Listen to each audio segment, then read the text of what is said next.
Welcome to Strong Legends, daily sci-fi stories that fuel your mind. Subscribe and join the legend. The stars beyond the Orion expanse lay silent, glittering pinpricks against the velvet black. From the observation deck of the United Earth Council flagship ISS Valkyrie, Admiral Kira Dasari studied the display, a multicolored web of diplomatic channels converging on a single point, Earth's official broadcast. Below her, in the polished steel corridors of New Avalon's orbital citadel, technicians readied the quantum relay arrays. Rows of humming core reactors pulsed with bioluminescent energy, feeding the vast antennae that would send Earth's ultimatum careening into the void.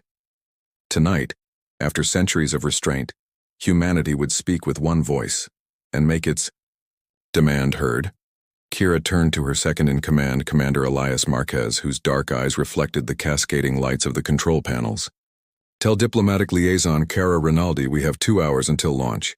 I want final clearance on every encrypted channel. Understood, Admiral, Elias replied, tapping rapidly on his wrist console. Xiran Republic and T-Tark clans. Acknowledgements already in. The hegemony's delegates still silent. Kira nodded. For decades, the Voran hegemony had brushed aside Earth's pleas for unity against their expansion. Their fleets carved a bloody swath across settled space, and every appeal to the galactic community had ended in half measures.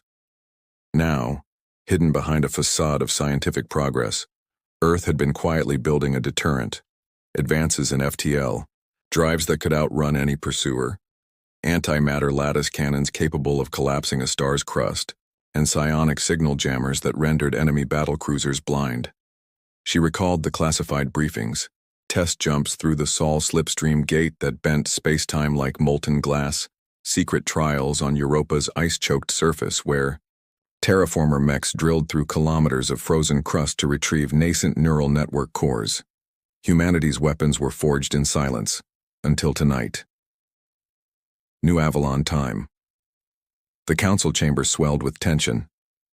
Ambassadors from 82 worlds had gathered in holographic projection, pale-skinned Xirans with liquid crystal eyes, chitin-plated T-Tark delegates whose joints clicked with every step, and representatives of smaller alliances whose mottled flag patterns undulated around them. Each awaited Earth's formal declaration. At the podium stood Earth's high diplomat, Ambassador Mira Okoye, her ebony skin framed by the silvery glow of her uniform. She paused as the final channel opened. Then, with a steady voice amplified, across trillions of kilometers she spoke. Sentient life of the Orion expanse and beyond. For centuries, Earth has watched your struggles, your victories, and your defeats. We have offered aid, shared knowledge, and upheld every treaty binding this council. Yet even as we reached out, the Voran hegemony advanced unchecked. Cities burned, cultures fell, and still, we restrained our might. Today, that restraint ends. Within 24 hours, we will reveal our full military capability, dreadnought fleets, planetary defense grids, and experimental psionic systems. Should any power oppose our demand, to halt aggressive expansion, to respect sovereign borders, to embrace a genuine peace, we will deploy those capabilities without mercy. Let this serve as both promise and warning.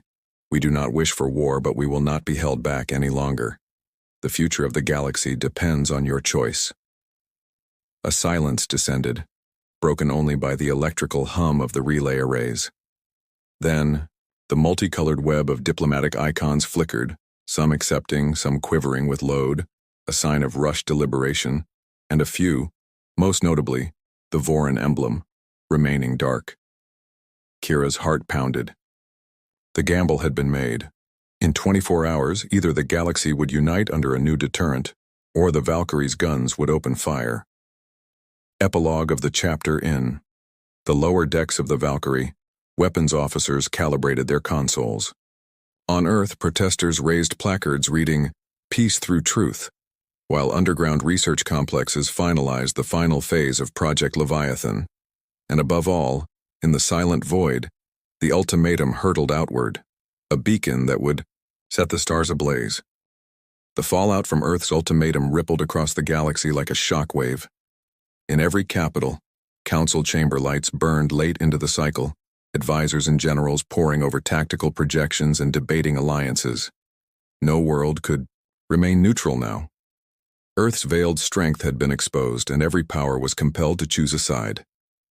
Voran High Command, Vorenison, the bio-organic terraces of Vorenus, Chancellor Xyrix paced before a living map of the Orion expanse. Vines of sentient coralline growth writhed beneath his fingertips, updating troop movements in real time. The chamber smelled of resin and damp stone, a reminder that every structure here was grown, not built. Admiral Arthak, Xyrix said, voice low and urgent. Do we dare strike first? The hulking Voran officer bowed his spiny crest. Our vanguard fleets stand poised at the edge of soul space, my chancellor. If we press now, we can shatter their slipstream gate before Earth can fully deploy its leviathans. Xyrix closed his mandibles. Aggression was their way. Sprawl, conquer, absorb. But Earth's sudden emergence as a superpower gave him pause. Very well. Coordinate with the Planetary Shields Division. I want every armada ready on my command. We will show them why the hegemony fears no foe. Xiran Republic, Xeris Prime Half. A galaxy away on Xeris Prime, Councillor Lon sat beneath crystalline chandeliers in the soaring halls of the Grand Citadel. Around her, the Republic's finest minds argued the merits of siding with Earth versus maintaining independence. The Xerans valued autonomy above all, but their cloaked dread of Voran reprisals now clashed with that principle. She tapped her crystalline datapad. A secure line blinked. Earth's envoy awaited. Open the channel. Moments later, Ambassador Rinaldi's hologram shimmered to life atop a misty plateau bathed in twilight. Councillor Lon, thank you for agreeing to speak. Our intelligence suggests the Voran will strike your mining facilities within days. We can help defend Xeran's sovereignty, but only if you stand with us. Lon's multifaceted eyes glowed. Earth's price? Full cooperation in the Alliance's defense. Network and your fleets integrated into our command structure. You will retain governorship of your homeworlds, but military decisions will be made jointly. Silence hung between them before Lon inclined her head. I will answer your terms and secure our future. Independent coalitions in the smugglers. Dens of the periphery. Whispers of war sparked both greed and fear. Captain Arlo Dren of the Crimson Salvo saw opportunity. With big powers clashing, the markets will be ripe. I'll rent out my freighter convoy to the highest bidder, be it Earth or hegemony. But on the humanitarian station, Gaia Haven, philanthropist Terran Shale, organized convoys of relief ships. War breeds famine, she told her staff. We must prepare to feed refugees and treat the wounded. Whether they trust us or not, we will be there. Across these fractured fringes, pirates and medics alike stocked supplies, trading rumors of Earth's psionic jammers and Voran living dreadnoughts. Every trader adjusted their ledgers. Every engineer updated blueprints. The storm was coming, and none could hide. Earth's inner sanctum back aboard the ISS Valkyrie, Admiral Dasari convened her command staff in the strategic war room. Holographic star charts flickered, showing Voran fleets advancing on key choke points and Xeran task forces mobilizing alongside Earth escorts.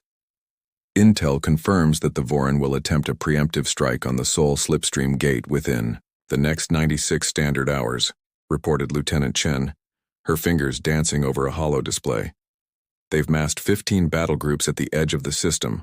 Dasari steepled her fingers.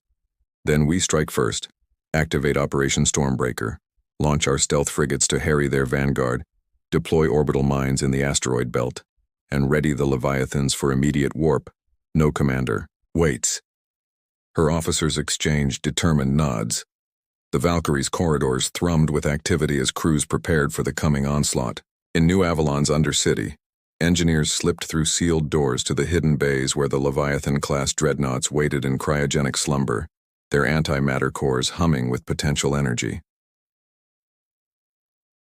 The calm before the fury as war fleets coalesced on all sides. An uneasy lull fell over the expanse.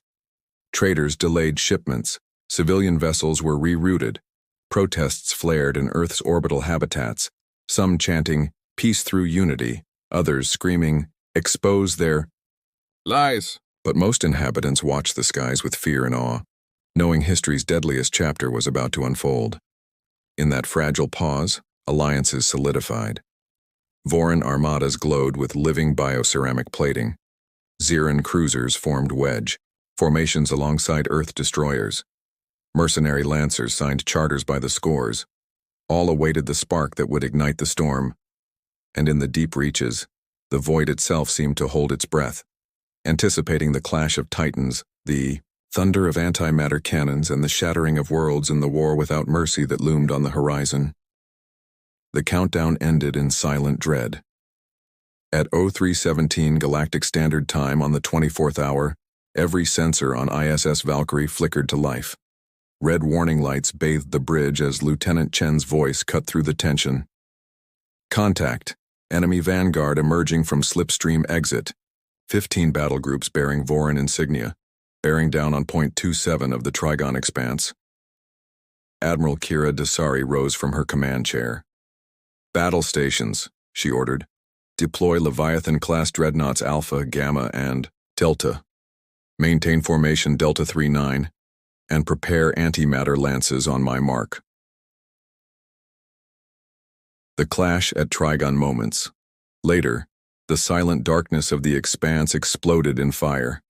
The Leviathans, towering dreadnoughts over 2 kilometers long, erupted from warp with streaks of blue plasma.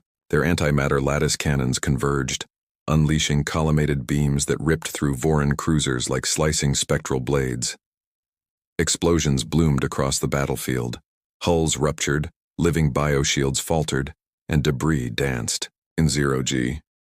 Accompanying Earth destroyers wove through the chaos, their point defense lasers dancing in arcs to intercept incoming missiles. Behind them, stealth frigates skulked among icy asteroids, launching torpedoes at unsuspecting flankers.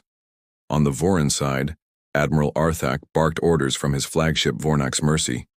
His spiny hull writhed with living tendrils that repaired minor breaches in real time. Yet even as the Voran answered with gravity mines and psionic pulse cannons, they found themselves outmatched by Earth's long-range superiority and integrated targeting nets. Their jamming fields are disrupting. Our Navarres, Arthak snarled. Fall back, reform at Alpha Perseus. We cannot win with this handicap. But Earth's tactical grid anticipated the retreat. 3 orbital minefields previously seeded in the asteroid belt detonated simultaneously, cutting off the Voran's escape corridor. Furious, Arthak ordered a suicidal charge, but his flag cruiser went dark under a concentrated volley from ISS Valkyrie's secondary batteries. The Valkyrie's gambit, within the maelstrom, Admiral Dasari enacted Operation Swordbreaker. Under cloak, the frigate squadron Nightshade raced through a nebula pocket to flank the Voran center. Commander Elias Marquez, leading the squadron, keyed his comm. On my signal, release ion disruptor mines. We'll blind their rearguard and collapse their formation. As the mines bloomed, Voran escorts faltered, their sensors scrambled by EMP arcs. Earth cruisers closed in, boarding shuttles launched, and firefights erupted amid the corridors of the floating carcasses. On deck 16 of the captured cruiser, Vanix's Bane, Marine Captain Suri Patel led her squad in breaching Voran troop transports, felling the Xeno warriors with pulse rifles before they could react. Back on Valkyrie, Dasari watched the holotactics display. They thought us cowed by centuries of restraint, she muttered. Let them learn what happens when humanity fights for its survival. Espionage and sacrifice.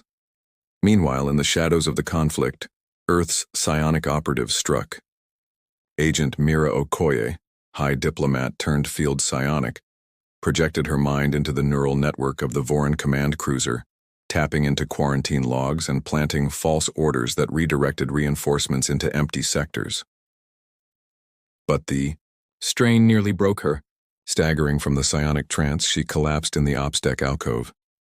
I'm trapped, she whispered, as neural feedback seared her vision.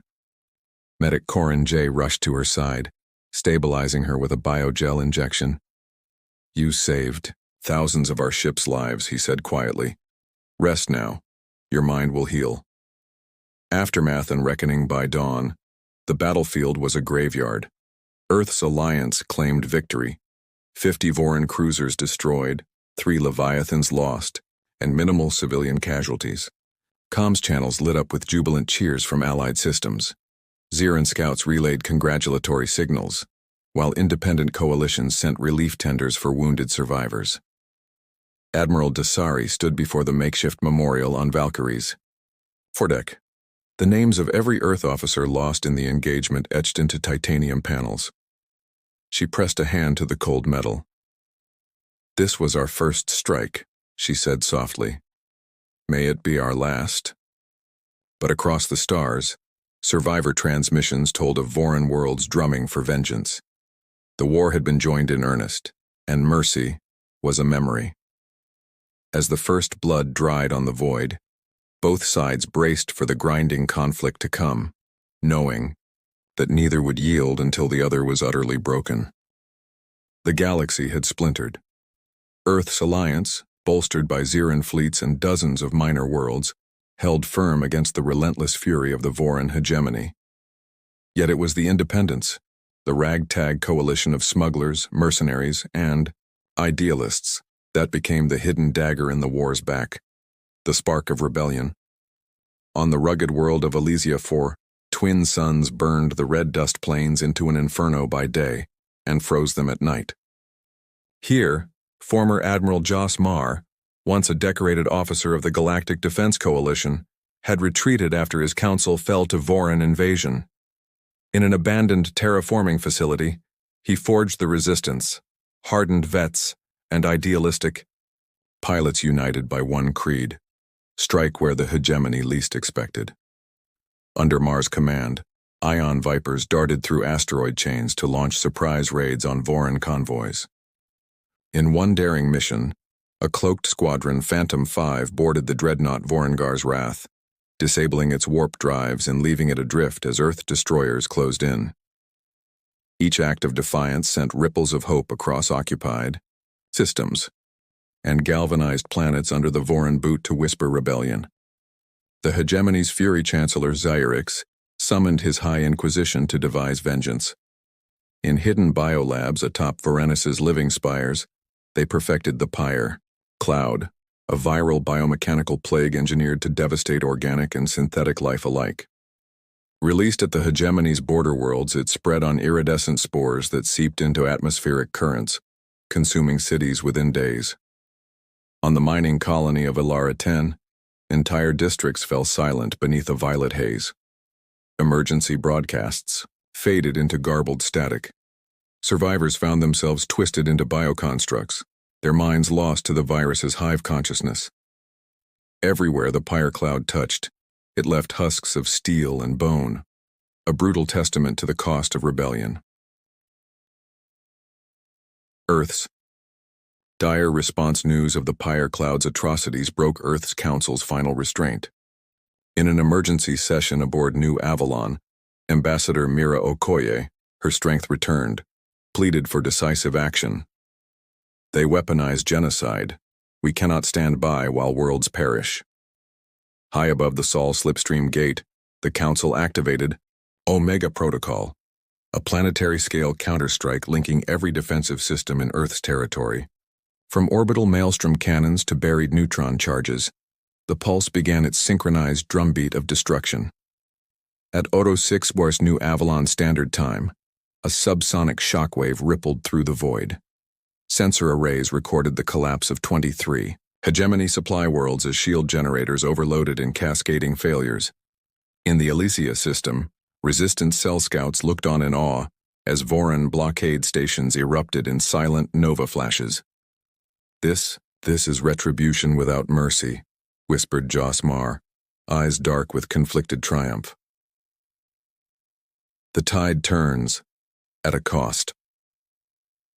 With their supply lines severed, Voran armadas faltered. Xeran cruisers exploited the chaos, cutting off retreat paths and liberating key outposts. The independent factions, pirates turned patriots, provided vital intelligence, smuggling refugees and munitions through newly opened corridors. Yet victory bore a bitter edge. The Omega Pulse had sacrificed dozens of neutral worlds caught too, close to hegemony space. On Kronos 7, centuries-old monuments lay in rubbled silence after buried charges detonated beneath their surface. Humanitarian ships raced to deliver food and medicines, but the cost of salvation weighed heavily on Earth's leaders. Admiral Dasari, summoned to the Council's summit, spoke with quiet resolve. We sought to stop genocide, but at what price? We must now rebuild trust, not just weapons. The galaxy will remember this day as our darkest hour or our moment of redemption. Shadows of the Futuries. Foreign survivors retreated toward the galactic core, their fleets shattered and resources dwindling. Pockets of resistance lit new fires on occupied worlds. On Elysia IV, Admiral Mar raised the Alliance banner over the reclaimed terraforming plant, dedicating it as a memorial to those lost under the pyre cloud. Yet across the void, Chancellor Xyrix swore a silent oath amidst the ruins of his capital. They may have broken our armadas, but they have forged our resolve. Let them come. We will meet them in the shadows. In the wake of retribution, both sides nursed their wounds. Empires had crumbled, alliances had shifted, and the galaxy teetered on the edge of transformation. Peace would demand far more than the silencing of guns. It would require rebuilding faith in a future wrought from the ashes of war without mercy. The shattered remains of Vorenus loomed beneath the orbit of ISS Valkyrie, its once living biostructures reduced to inert stone. In the eerie silence of space, Earth's Alliance fleet assembled in precise battle formation. Dreadnoughts stood. At the vanguard, cruisers formed protective wings, and squat Xeran carriers lingered in the rear, their shuttles poised for occupation duty. The final blow was at hand. The ultimatum renewed. Admiral Kira Dasari stepped onto the Valkyrie's observation deck, her uniform crisp despite months of unrelenting conflict. At her side, Ambassador Mira Okoye, now clad in a blue ceremonial sash, activated the holoprojector. Above the wreckage of the Voran Palace, a glowing banner unfurled with pulsing red script. Chancellor Xyrix, your reign of conquest ends now. Surrender unconditionally, lay down your living armadas, and comply with alliance terms, or face the obliteration of every world under your rule. This is your final warning. Across the void, the Voran High Command's response blinked into existence, delayed by damaged comm relays. Xyrix's emaciated figure filled the hologram, his crystalline eyes flickering with defiance and exhaustion. You have broken our fleets and burned our worlds, yet you demand our submission as though mercy were yours to grant. Very well. We choose to meet you in the ashes. Prepare to witness the last stand of the hegemony. His image fractured and died. The hour had come. The final assault. At Admiral Dasari's command, the Alliance struck. The Leviathan-class dreadnought ISS Athena decloaked above the Capitol domes, unleashing an antimatter lance that carved a chasm through the bioshield generators. Simultaneously, Xeran railguns on the flanks hammered the shattered terraces, fracturing the corridors that once nourished the living city's organs. On the planet's surface, Earth's terraformer assault mechs, giant hulking constructs, originally designed to reshape barren worlds, erupted from hidden hangars. Their drills blazed with fusion plasma, tunneling through the Coraline architecture to sever vital conduits. Resistance fighters clad in scavenged Voran armor moved behind them. Marines, mercenaries, and former hegemony dissidents united in a single purpose: to reclaim and rebuild. Yet even as the onslaught overwhelmed the defenders, a final gambit unfolded. From the core vaults of Vorenus, the High Inquisition unleashed Project Eclipse, a moon-shattering warhead buried beneath the planet's northern polar plateau. Its silent activation triggered tremors across the surface, threatening to fracture the world itself. Race against cataclysm. Sensors aboard the Valkyrie screamed warnings. Lieutenant Chen's voice crackled. Admiral, seismic readings indicate critical instability. Project Eclipse will breach containment in under 5 minutes. Evacuation orders are active, but there are thousands of civilians still trapped below. Dasari's jaw clenched, Send all shuttles and dropships to the northern sector. Marines gear up for underground rescue. Engineer teams prepare countercharges to seal the vault. Execute on my mark. As the Valkyrie's shuttles descended through stratospheric dust, the planet trembled. Voron's Psi security squad scrambled to thwart the rescue, igniting firefights in the winding tunnels. Above, orbital bombardment was dialed back to avoid, triggering the warhead prematurely. Captain Suri Patel led her Marine squad through collapsing corridors, guiding panicked survivors toward safety. Behind her, terraformer mechs planted seismic dampeners, powerful sonic emitters designed to absorb the warhead's shockwave. As the countdown timer inched toward zero, the dampeners hummed to life, fields of resonant energy rippling through the stone. At zero, a deafening roar that should have shattered continents. Instead, the warp in spacetime around the polar plateau buckled, siphoning the blast into a transient pocket before harmlessly dissipating. The warhead's yield was absorbed, and Varanus did not crumble. Surrender and salvation with Project. Eclipse neutralized, Chancellor Xyrix's voice returned across all channels, strained but clear. I yield. By the ancient codes of the hegemony, I submit to the will of the Alliance. No further blood need stain these halls. The Alliance fleet ceased fire. Earth's flagships broadcast instructions for occupation forces to restore basic utilities, deliver medical aid, and begin reconstruction. Xeran engineers offered their crystalline architects to heal the living walls, and independent coalitions dispatched relief caravans loaded with food, water, and building materials. On the Valkyries, Deck Admiral Dasari and Chancellor Xyrix met face to face, one in a human uniform, the other in ceremonial cerulean garb. Dasari extended her hand. This war will be measured not by our victories but by our capacity to rebuild. If the hegemony honors this peace, the galaxy may yet heal. Xyrix hesitated, his crystalline eyes reflecting the wreckage around them. Slowly he grasped her hand. Then let this be the inaugural act of a new era. Epilogue. A fragile peace. In the months that followed, the galaxy began its slow recovery. Council sessions no longer convened under the threat of war, but to negotiate trade pacts, joint scientific ventures, and cultural exchanges. On Elysia IV, the Resistance rebranded as the Guardians of the Expanse, tasked with policing smuggling lanes and aiding reconstruction. Terraformer mechs reshaped planet Orcs 9 into verdant habitats for displaced refugees. Back on Earth, protests gave way to rebuilding efforts. Humanity's leaders pledged that the power which saved the galaxy would never again be used for conquest. The Sol Slipstream Gate, once a symbol of hidden might, became a public corridor for student exchanges and civilian travel. Ambassador Okoye stood before a crowd at New Avalon's Grand Piazza, adorned with holographic banners reading, "From Ashes, Unity."